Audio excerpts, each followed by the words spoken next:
ನಮಸ್ಕಾರ. Shaktimaan Siddu, Balabhima DK, ರಣಕಲಿ ರಣಕೇಕೆ, dinner Dangal, ಪರಮ ಮಂತ್ರ ಪಂಚತಂತ್ರ. ಅಲ್ಲಿ ಶಕ್ತಿ ವ್ಯೂಹ, ಇಲ್ಲಿ ಅಹಿಂದ ವ್ಯೂಹ. ಕೈ ಕಿಚ್ಚಿನ ಕದನ, ಒಂಟಿ ಬಂಡೆಗೆ ಬ್ರದರ್ ಬಲ, ಅಣ್ತಮ್ಮ ಜಂಟಿ ಯುದ್ಧ. ಇದುವೇ ಇವತ್ತಿನ ಸುವರ್ಣ ಸ್ಪೆಷಲ್ ಸೈ ಸೈ ಸೈರ.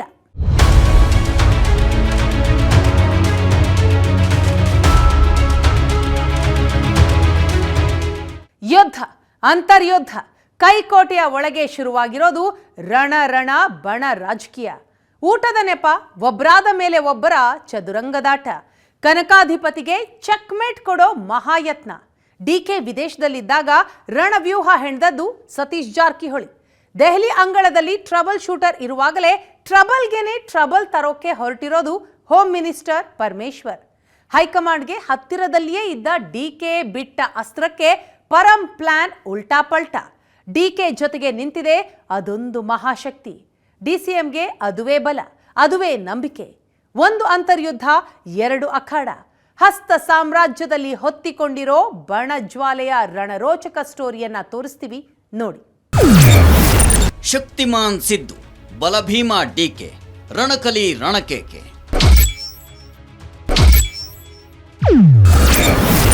ಡಿನ್ನರ್ ದಂಗಲ್, ಪರಮ ಮಂತ್ರ ಪಂಚತಂತ್ರ. ಎಲ್ಲ ಒಂದು ಕಡೆ ಊಟ ಮಾಡಬೇಕು, ಅದಕ್ಕೆ ಅಲ್ಲೇ ಮಾಡ್ರಪ್ಪ ಅಂತ ಊಟಕ್ಕೆ ಏರ್ಪಾಟ್ ಮಾಡಿದ್ದೀವಿ.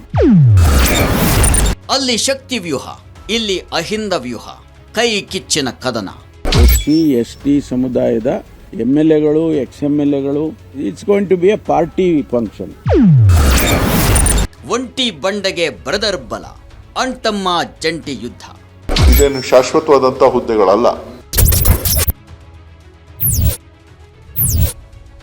ಕೈಕೋಟೆಯೊಳಗೆ ಪಟ್ಟಕ್ಕಾಗಿ ಆರಂಭವಾಗಿರೋದು ಅಂತರ್ಯುದ್ಧ. ಆದರೆ ಅಖಾಡ ಬೇರೆ ಬೇರೆ ಅಷ್ಟೇ. ನೇರ ದಾಳಿಗಳು ನಡೀತಾ ಇಲ್ಲ.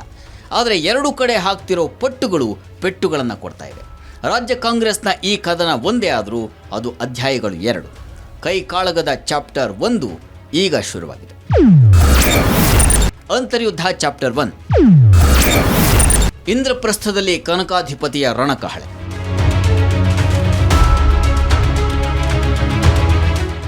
ಎಸ್, ಕಾಂಗ್ರೆಸ್ನ ಅಂತರ್ಯುದ್ಧದ ಮೊದಲ ಅಧ್ಯಾಯ ನಡೀತಾ ಇರೋದು ರಾಜ್ಯದಲ್ಲಲ್ಲ, ಅದು ರಾಷ್ಟ್ರ ರಾಜಧಾನಿಯಲ್ಲಿ. ಅದನ್ನು ನಡೆಸ್ತಾ ಇರೋದು DK ಶಿವಕುಮಾರ್. ಟ್ರಬಲ್ ಶೂಟರ್ ಅಂತ ಕರೆಸಿಕೊಳ್ಳೋ ತಮಗೇನೆ ಎದುರಾಗಿರುವಂಥ ಟ್ರಬಲ್ನ ಸೋಲಿಸಿ ಮುಂದಿನ ರೂಟ್ ಕ್ಲಿಯರ್ ಮಾಡಿಕೊಳ್ಳುವಂಥ ಹೋರಾಟದಲ್ಲಿ DK ಶಿವಕುಮಾರ್ ಇದ್ದಾರೆ. ತಮ್ಮ ಬಲ ಯಾವುದೋ, ತಮ್ಮ ನಂಬಿಕೆ ಯಾವುದೋ ಅಲ್ಲಿಯೇ ನಿಂತು ಆಟ ಶುರು ಮಾಡಿದ್ದಾರೆ ಕನಕಾಧಿಪತಿ.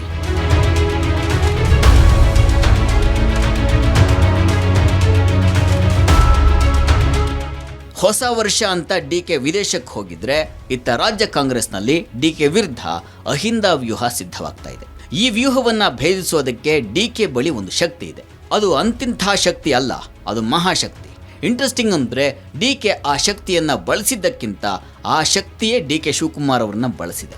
ಈಗ ನಾವು ಸಂಕಷ್ಟದಲ್ಲಿರೋ ಸಮಯದಲ್ಲಿ ಆ ಪವರ್ ತಮ್ಮ ಕೈ ಹಿಡಿಯುತ್ತೆ ಅನ್ನೋದು ಕನಕಪುರ ಬಂಡೆ ಇಟ್ಕೊಂಡಿರುವ ನಂಬಿಕೆ. ಅಷ್ಟಕ್ಕೂ ನಚ್ಚಿಕೊಂಡಿರುವ, ನಂಬಿ ಕೂತಿರುವ ಆ ಮಹಾಶಕ್ತಿ ಯಾವುದು ಗೊತ್ತಾ?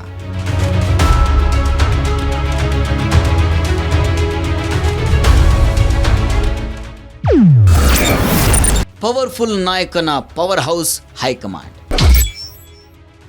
ಎಸ್, DCM DK ಶಿವಕುಮಾರ್ ನಂಬಿಕೊಂಡಿರುವಂತಹ ಆ ಮಹಾಶಕ್ತಿಯೇ ಪಕ್ಷದ ಹೈಕಮಾಂಡ್. ಸಿದ್ದರಾಮಯ್ಯ ಜೊತೆ ಹೆಚ್ಚಿನ ಸಂಖ್ಯೆಯ ಶಾಸಕರು ನಿಲ್ತಾರೆ. ಸಚಿವರ ಸಿದ್ದು ಬೆಂಬಲಕ್ಕೆ ಇದೆ. ಆದರೆ DKಶಿ ಪಕ್ಷದ ಹೈಕಮಾಂಡ್ ನನ್ನ ಜೊತೆಗೆ ಸದಾ ನಿಲ್ಲುತ್ತೆ ಅನ್ನೋ ನಂಬಿಕೆ ಇಟ್ಕೊಂಡಿರೋ ನಾಯಕ. ಹೀಗಾಗಿ ತಾವಿಲ್ಲದ ಹೊತ್ತಿನಲ್ಲಿ ಸಿದ್ದರಾಮಯ್ಯ ಊಟದ ನೆಪದಲ್ಲಿ ಸಿದ್ಧಪಡಿಸ್ತಾ ಇರುವಂತಹ ಅಹಿಂದ ವ್ಯೂಹವನ್ನು ಭೇದಿಸೋದಕ್ಕೆ ಹೈಕಮಾಂಡ್ ಅನ್ನೋ ಮಹಾಶಕ್ತಿಯ ಮೊರೆ ಹೋಗಿದ್ದಾರೆ DK ಶಿವಕುಮಾರ್. ಹೈಕಮಾಂಡ್ ತಮ್ಮ ಕೈ ಹಿಡಿಯುತ್ತೆ ಅನ್ನೋ ನಂಬಿಕೆ DK ಶಿವಕುಮಾರ್ ಅವರಿಗಿದೆ. ಈ ನಂಬಿಕೆಗೆ ಕನಕಪುರ ಬಂಡೆಗೆ ಒಂದಷ್ಟು ಕಾರಣಗಳು ಇವೆ.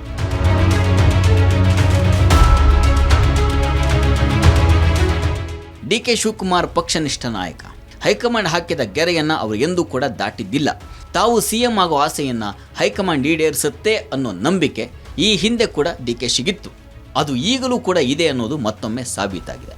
ಎಸ್, ತಮ್ಮ ಪಕ್ಷದಲ್ಲಿ ತಾವಿಲ್ಲದ ಹೊತ್ತಿನಲ್ಲಿ ನಡೆದಂಥ ಎಲ್ಲ ಬೆಳವಣಿಗೆಗಳನ್ನು ಗಮನಿಸಿದ್ದ ಅವರು ಫಾರಿನ್ ಟ್ರಿಪ್ ಮುಗಿಸಿ ವಾಪಸ್ ಬರಬೇಕಾದ್ರೆ ತಮ್ಮ ರೂಟ್ನ ಚೇಂಜ್ ಮಾಡಿದ್ದಾರೆ.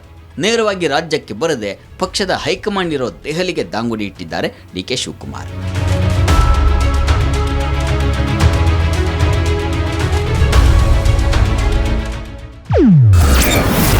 ದೆಹಲಿಯಿಂದಲೇ ಡಿಕೆ ಅಸಲಿ ಆಟ ಆರಂಭ. ರಾಷ್ಟ್ರ ರಾಜಧಾನಿಯಲ್ಲಿರೋ ಡಿ ಕೆ ಶಿವಕುಮಾರ್ ತಮ್ಮ ಅಸಲಿ ಆಟವನ್ನು ಶುರು ಮಾಡಿದ್ದಾರೆ. ತಾವಿಲ್ಲದ ಹೊತ್ತಿನಲ್ಲಿ ರಾಜ್ಯದಲ್ಲಿ ಏನಾಗಿದೆ ಅನ್ನೋದು ಗೊತ್ತಿಲ್ಲ, ತಾವು ದೆಹಲಿಗೆ ಬಂದಿರೋದೇ ಬೇರೆ ಕಾರಣಕ್ಕೆ ಅಂತ ಹೇಳ್ತಲೇ ತಮ್ಮ ಆಟವನ್ನು ಪ್ರಾರಂಭಿಸಿದ್ದಾರೆ. ನನಗೆ ಗೊತ್ತಿಲ್ಲಪ್ಪ, ನಾನು ಹೊರಗಡೆ ಇದ್ದೆ. ನಾನು ಬಂದು ಪಕ್ಷದ ಕೆಲಸ ಇತ್ತು ನನಗೆ. ಯಾರಿದ್ದೀವಿ ಅಂತ ಒಂದು ಯೋಜನಾ, ನಮ್ಮಲ್ಲಿ ಗೃಹಲಕ್ಷ್ಮಿ ಹಿಂಗಿದೆ, ಅದನ್ನು ನಾನೇ ಬಂದು ನ್ಯಾಷನಲ್ ಲೆವೆಲ್ ಅನೌನ್ಸ್ ಮಾಡಬೇಕು ಡೆಲ್ಲಿಲಿ ಅಂತ ನನಗೆ ಇನ್ಸ್ಟ್ರಕ್ಷನ್ ಇತ್ತು. ಅದಕ್ಕೆ ನೇರವಾಗಿ ನಾನು ಇಲ್ಲಿಗೆ ಬಂದು ನಾನೇ ಅದನ್ನು ಪ್ರೆಸ್ ಕಾನ್ಫರೆನ್ಸಲ್ಲಿ ತಾವೆಲ್ಲಿದ್ದೆ ₹2,00,000 ಅನೌನ್ಸ್ಮೆಂಟ್ ಮಾಡಿದ್ದೀನಿ. ಯಪ್ಪ, ನನಗೆ ಗೊತ್ತಿಲ್ಲ, ನನ್ನವರೆಗೂ ಮಾಹಿತಿ ಇಲ್ಲ. ನಾನು ಬೆಂಗಳೂರು ಹೋದ್ಮೇಲೆ ತಿಳ್ಕೊಳ್ಳಿಕ್ಕೆ ನಾನು ಪ್ರಯತ್ನ ಮಾಡ್ತೀನಿ. ನಂಗೇನು ಗೊತ್ತಿಲ್ಲ, ಬೆಂಗಳೂರಿಗೆ ಹೋದ್ಮೇಲೆ ತಿಳ್ಕೊಳ್ಳುವಂಥ ಪ್ರಯತ್ನ ಮಾಡ್ತೀನಿ ಅಂತಿರೋ ಡಿ ಕೆ ಶಿವಕುಮಾರ್ ಅದಾಗಲೇ ಅಲ್ಲಿ ಅಹಿಂದ ವ್ಯೂಹದ ಬಗ್ಗೆ ಹೈಕಮಾಂಡ್ ಗಮನಕ್ಕೆ ತಂದಿದ್ದಾರೆ ಅಂತ ಹೇಳಲಾಗ್ತಾ ಇದೆ. ಎಐಸಿಸಿ ಪ್ರಧಾನ ಕಾರ್ಯದರ್ಶಿ ಕೆ.ಸಿ. ವೇಣುಗೋಪಾಲ್ ಅವರನ್ನ ಭೇಟಿ ಮಾಡಿ ತಾವು ನಂಬಿರುವ ಮಹಾಶಕ್ತಿಯ ಬೆಂಬಲ ಕೋರಿದ್ದಾರಂತೆ. ಹಾಗಿದ್ರೆ ಕೆ.ಸಿ. ವೇಣುಗೋಪಾಲ್ ಅವರ ಜೊತೆಗಿನ ಸಭೆಯಲ್ಲಿ ಡಿಕೆಶಿ ಏನೇನೆಲ್ಲ ಚರ್ಚಿಸಿದ್ದಾರೆ ಅಂತಂದ್ರೆ, ಹೊಸ ವರ್ಷದ ಸಲುವಾಗಿ DCM DK ಶಿವಕುಮಾರ್ ಅವರು 4 ವರ್ಷಗಳ ಬಳಿಕ ಫಾರಿನ್ಗೆ ಹೋಗಿದ್ದರು. ಇದೇ ಪರಿಸ್ಥಿತಿಯನ್ನು ಬಳಸಿಕೊಂಡಂಥ ಅವರ ವಿರೋಧಿ ಗ್ಯಾಂಗ್ ಕರ್ನಾಟಕದಲ್ಲಿ ತುಂಬ ಆ್ಯಕ್ಟಿವ್ ಆಗಿತ್ತು. ಹೀಗಾಗಿ ನೇರವಾಗಿ ಫಾರಿನ್ನಿಂದ ದೆಹಲಿಗೆ ಬಂದಿಳಿದಂಥ DCM DK ಶಿವಕುಮಾರ್ ಅವರು ಪ್ರಧಾನ ಕಾರ್ಯದರ್ಶಿಯಾದಂಥ K.C. ವೇಣುಗೋಪಾಲ್ ಅವರ ಮನೆ ಬಾಗಿಲು ಬಡಿದರು. ತಾವಿಲ್ಲದಿದ್ದಂಥ ಸಂದರ್ಭದಲ್ಲಿ ಆಯೋಜಿಸಿರುವಂತಹ ಡಿನ್ನರ್ ಸಭೆಗಳ ಬಗ್ಗೆ ಪ್ರಸ್ತಾಪ ಮಾಡಿದರು, ಹೈಕಮಾಂಡ್ ಗಮನಕ್ಕೆ ತಂದರು. ಅಲ್ಲದೆ ಸಂಪುಟ ವಿಸ್ತರಣೆ ಜೊತೆಗೆ KPCC ಅಧ್ಯಕ್ಷರ ಬದಲಾವಣೆಯ ಬಗ್ಗೆ ಹೇಳಿ ಬರುತ್ತಿರುವಂತಹ ಹೇಳಿಕೆಗಳ ಬಗ್ಗೆಯೂ ಕೂಡ ಗಮನಕ್ಕೆ ತಂದರು. ಎಲ್ಲಕ್ಕಿಂತ ಮುಖ್ಯವಾಗಿ ಅಹಿಂದ ನಾಯಕರು ಒಂದಾದ ಮೇಲೆ ಒಂದರಂತೆ ಡಿನ್ನರ್ ಸಭೆಗಳನ್ನು ನಡೆಸ್ತಾ ಇರುವುದರ ಬಗ್ಗೆ ತಮ್ಮ ಅಸಮಾಧಾನವನ್ನು ನೇರವಾಗಿ ಹೈಕಮಾಂಡ್ ಮುಂದೆ ತೋಡಿಕೊಂಡರು. ಅತ್ತ ದೆಹಲಿಯಲ್ಲಿ ಡಿ ಕೆ ಶಿವಕುಮಾರ್ ಒಂಟಿ ಹೋರಾಟವನ್ನು ನಡೆಸ್ತಾ ಇದ್ದರೆ, ಇತ್ತ ರಾಜ್ಯದಲ್ಲಿ ಬಂಡೆ ಬೆಂಬಲಕ್ಕೆ ಸದಾ ನಿಲ್ಲುವ ಬ್ರದರ್ ಮತ್ತೆ ನಿಂತಿದ್ದಾರೆ. ಕೆಪಿಸಿಸಿ ಅಧ್ಯಕ್ಷ ಬದಲಾವಣೆ ಚರ್ಚೆಗೆ ಕೌಂಟರ್ ಕೊಟ್ಟಿರುವ ಡಿ ಕೆ ಸುರೇಶ್ ಅಣ್ಣನ ಹಾಗೆಯೇ ಹೈಕಮಾಂಡೇ ತಮ್ಮ ಶಕ್ತಿ ಅನ್ನುವಂಥ ಅರ್ಥದಲ್ಲಿ ಮಾತನಾಡಿದ್ದಾರೆ. ಅಧ್ಯಕ್ಷ ಸ್ಥಾನವನ್ನು ಕಿತ್ಕೊಂಡಿದ್ದಲ್ಲ, ಅದನ್ನು ಹೈಕಮಾಂಡೇ ಕೊಟ್ಟದ್ದು, ಬೇಡ ಅನ್ನೋದನ್ನು ಕೂಡ ಹೈಕಮಾಂಡೇ ಹೇಳಬೇಕು ಅಂತ ಗುಡುಗಿದ್ದಾರೆ. ಅದು ಪಕ್ಷ ಕೊಟ್ಟಿರ್ತಕ್ಕಂಥದ್ದು, ಡಿ ಕೆ ಶಿವಕುಮಾರ್ ಕಿತ್ಕೊಂಡಿರೋದಾಗಲಿ ತೊಗೊಂಡಿರೋಂಥದ್ದಲ್ಲ. ಡಿ ಕೆ ಶಿವಕುಮಾರ್ ಅವರಿಗೆ ಪಕ್ಷದ ವರಿಷ್ಠರಾದಂಥ ಶ್ರೀಮತಿ ಸೋನಿಯಾ ಗಾಂಧಿ ಅವರು, ರಾಹುಲ್ ಗಾಂಧಿ ಅವರು, ಮಾನ್ಯ ಮಲ್ಲಿಕಾರ್ಜುನ್ ಖರ್ಗೆ ಅವರು ಕೊಟ್ಟಿದ್ದಾರೆ. ಎಲ್ಲರ ಅಣತಿಯಂತೆ ಬೇಡ ಅಂತ ಅಂದರೆ ಅವರು ಬಿಟ್ಟು ಹೋಗೋಕ್ಕೆ ರೆಡಿ ಇದ್ದಾರೆ. ಇದೇನು ಶಾಶ್ವತವಾದಂಥ ಹುದ್ದೆಗಳಲ್ಲ, ತೀರ್ಮಾನ ಮಾಡಬೇಕಾಗಿರ್ತಕ್ಕಂಥವ್ರು ವರಿಷ್ಠರು.